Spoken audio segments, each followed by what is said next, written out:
এই যে উমর ফারুক, তার মা আমরা দেখলাম একটা ইন্টারভিউ দিতে বললেন যে আমার ছেলে তৃণমূল করে।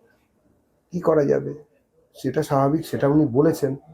মা হলেও তো মিথ্যে কথা বলতে পারেননি। নইলে যদি ওরা আগে পেতো তাহলে শিখিয়ে দিত যে না ও সব কিছু করে না। উনি সরল মানুষ, বলেছেন তৃণমূল মানেই ওমর ফারুকের মতন বোমাবাজ মুসলিম জনতা। সুতরাং এ নিয়ে কথা বলে লাভ কি আছে? যত লোক মরছে, যারা মারছে, সবাই তো মুসলমান। মরছে মুসলমান, মারছে মুসলমান, এটাই তো তৃণমূলের সিস্টেম।